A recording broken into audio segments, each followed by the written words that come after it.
அது எதுவுமே இது வந்து ஸ்டைல் ஆஃப் ஃபங்க்ஷனே ஒரு வித்தியாசமாக இருக்குது. அவங்களுக்கு செக்ரட்டரியேட்டுக்கும் பார்ட்டி ஆஃபீஸுக்கும் வித்தியாசம் கிடையாது. அவங்களுக்கு ஒரு பார்ட்டி ஆஃபீஸே இல்லை. என்ன பண்ணுறாங்க, அங்கேயே அதுவே சட்டப்படி தப்பு. அது மட்டும் இல்லை, இப்போ அந்த 3 பேர் மாறி இருக்கிறாங்கன்னா யார் யார் எவ்வளோ பணம் கொடுத்தாங்க, அவங்க மாறினதுக்கு என்ன காரணம், இதான் வெளியே வர்றபோது வாங்கினவங்க மட்டும் அந்த குற்றம் சாட்டப்பட்டு அந்த அவங்க தண்டிக்கப்படுவாங்கன்னு இல்லை. யார் பணம் கொடுத்தாங்களோ அதுக்கு யார் காரணமாக இருந்தாங்களோ அவங்களும் வந்து மாட்டுவாங்க. இது ஏற்கனவே நீதிமன்றங்களால் முடிவெடுக்கப்பட்டிருக்கு. இந்த மாதிரி ஒரு ஆயாராம் காயாராம் என்ற நிகழ்ச்சி தமிழ்நாட்டுக்கே தெரியாது. ஆயாராம் காயாராம்னு எப்படி வந்ததுன்றதுன்னா, ஒரு ஹரியானா சட்டமன்றத்தில் 3 நாளில் 15 முறை ஒரு மெம்பர் கட்சி மாறினார். சட்டசபை நடந்துக்கிட்டு இருக்கும்போதே 3 மணி நேரத்துக்குள்ளே இந்த பக்கம் வந்துட்டு அந்த பக்கம் போனார். அதுக்கு தான் ஆயா ராம், ராம் வந்தார், கயா ராம் போயிட்டார்.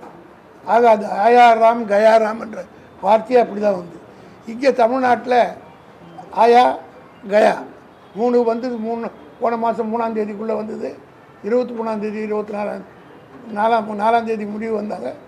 இன்றைக்கி 24ஆம் தேதி 25 தேதி ஆகுது கயா. ஆக ஆயாராம் கயாராமுக்கு இன்றைய தலைமுறைக்கு தெரியாது. இது நடந்து 60 வருஷம் ஆகுது.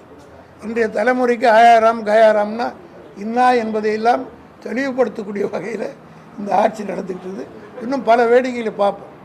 சினிமாவில் காமெடியன்களை பார்த்தோம், ஹீரோக்களை பார்த்து ஏமாந்தவர்கள். இனி தமிழ்நாட்டை காப்பாற்ற எங்களை தவிர வேறு வழி கிடையாது. எப்போதெல்லாம் தமிழுக்கும் தமிழ்நாட்டுக்கும் ஆபத்து வருதோ நாங்கள் தான் தோள் கொடுத்து 77 வருஷமாக காப்பாற்றிடுவோம், தொடர்ந்து காப்பாற்றுவோம்.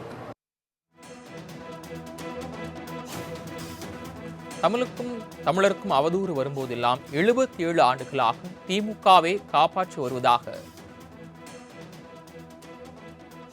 RS பாரதி தெரிவித்திருக்கிறார். செய்தியாளர்கள் தரப்பில் சந்திப்பில் அவர் என்ன தெரிவித்தார் என்ற கூடுதல் விவரங்களை வழங்குவதற்காக செய்தியாளர் ராஜேஷ் இணைப்பில் காத்திருக்கிறார். ராஜேஷ், என்ன கூறினார் விவரங்கள்? வணக்கம்.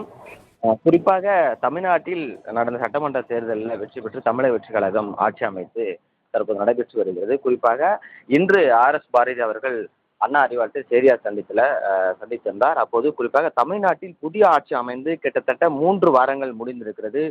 தொடர்ச்சியாக தமிழ்நாட்டில் கொலைகளும் கற்பழிப்புகள் போன்ற சம்பவங்கள் என்பது தொடர்ச்சியாக தான் நடைபெற்று வருகிறது என்றும், அது மட்டும் இல்லாமல் தமிழக வெற்றி கழகத்தை சார்ந்த முக்கியமாக இருக்கக்கூடிய நிர்வாகிகள், அதே போன்ற அங்கே இருக்கக்கூடிய ரசிகர்கள் எல்லாருமே திமுகவை இந்த சோசியல் மீடியா சமூக வலைதளங்கள் இருக்காங்க, வாட்ஸ்அப், ஃபேஸ்புக், ட்விட்டர் போன்ற சமூக வலைதளங்களில் ஒரு தவறான ஒரு கருத்தை என்பது தொடர்ச்சியாக பரப்பி வருகிறார்கள்.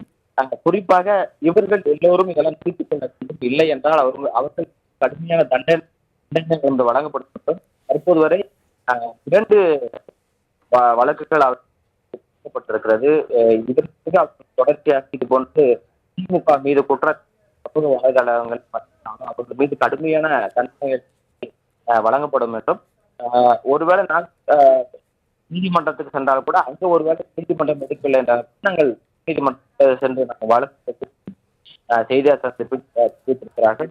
அது மட்டும் இல்லாமல் திமுக தான் இத்தனை ஆண்டுகளாக தமிழ்நாட்டு மக்களையும் நீங்கள் காப்பாற்றுகிறார்கள். கிட்டத்தட்ட திமுக கட்சி பொறுத்தவரை 75 ஆண்டுகளாக தமிழ்நாட்டில் பல விஷயங்களை செய்த கட்சி அல்லது திராவிட முன்னேற்ற கழகம் RS பாரதி அவர்கள் தெரிவித்தார். அது மட்டும் இல்லாமல் தமிழக வெற்றி கழகத்திற்கு இருக்கக்கூடிய நிர்வாகிகள் இந்த சோசியல் மீடியாவில் பல விஷயங்களை என் கட்சிகள் மீதான தாக்குதல் தெரிவித்து வருகிறார்கள். இதற்கு அவர்கள் முழுமையாக வேண்டும் என்றும், தமிழ்நாட்டில் நடக்கக்கூடிய குற்ற செயல்களுக்கு வித்தியாச நடவடிக்கை எடுக்கப்பட வேண்டும். ஆனால் பொறுப்பேற்ற பிறகு அவர்கள் எந்த நடவடிக்கையும் தொடர்ச்சியாக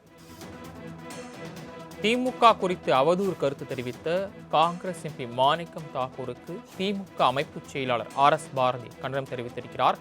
அவர் செய்தியாளர்கள் தரப்பில் தெரிவித்த விவரங்களை விரிவாக வழங்கியமைக்கு நன்றி சுரேஷ்.